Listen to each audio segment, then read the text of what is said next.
પૈસો નહોતો, હા સારા કપડાં નહોતા પહેરવા, હા અને અત્યારે આપણા કને બધી ફૂલ ફેસિલિટી છે, છતાં આપણે આવરા માર્ગે સાથે મોબાઈલ છે, ટીકડું છે, પૂછવું છે, ચાઇનીઝ, પંજાબી, આમાં જ આપણે. જો તમે આધુનિકમાં આવી જાઓ ને, જિંદગીમાં કાંઈ કરવાની જરૂર નથી. અને ઈશ્વર તમારા ભેગો છે, કોણ કે નથી?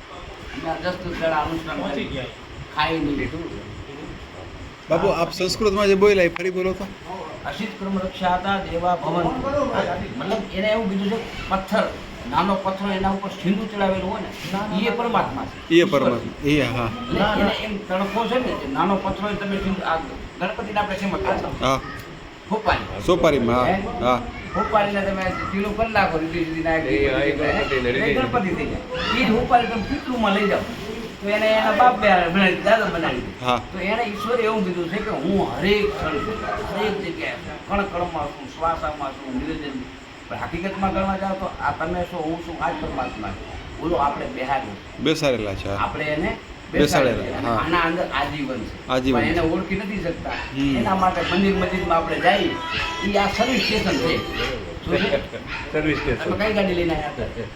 અમે પહેલે અર્ટિગા મારુતિની. હા. હવે એને સર્વિસ કરાવવા ક્યાં જાવ? એના સર્વિસ સેન્ટરમાં જાઓ. મારુતિમાં જ જાઓ ને, હા. હોન્ડામાં ના જાઓ ને. ના તો કેમ કે મારુતિ વાળા બનાવી છે એટલે એ એનું સર્વિસ સ્ટેશન છે. આ મારા નાથે એક ને એક 11 નંબરની બસ છે, હાઈવા ગણો કે બસ ગણો કે આર્ટિગા ગણો, ગમે તે. આ મારા ઈશ્વરે બનાવી, પરમાત્માએ બનાવી. એ આ સર્વિસ સ્ટેશન છે. આ એના બધા મેકેનિક છે. હમ. ગેટની અંદર આવો ને એટલે હું ચાલુ થઈ જાય બધા ડિસમિસ હો. હા, હા. ગુજરાન ઓલાન સર્વિસ એ આ આવતા આવતા તમે મંદિરમાં બેહો એટલે આ તમારી સર્વિસ થઈ ગઈ ગાડી. ઉંમરથી તમે અહીંયા ગાડી સર્વિસ થઈ. હવે અઠવાડિયે 10 દાડા તમારે શાંતિ. ફરી પાછું અઠવાડિયે એટલે પાછું પૂરું થશે. લાવ, આ લાવ, તે લાવ, ઢીકલું લાવ, પૂછું લાવ. તો પરમાત્માએ જે આપણે પ્રાપ્ત કર્યું છે એમાં આપણે સંતોષ કરતા નથી. નથી. 10 દિવસ સુધી તમે વિચાર કરો. અત્યારે તમે મને એમ કહો બાપુ તમારે 24 કલાક બેહી રહો.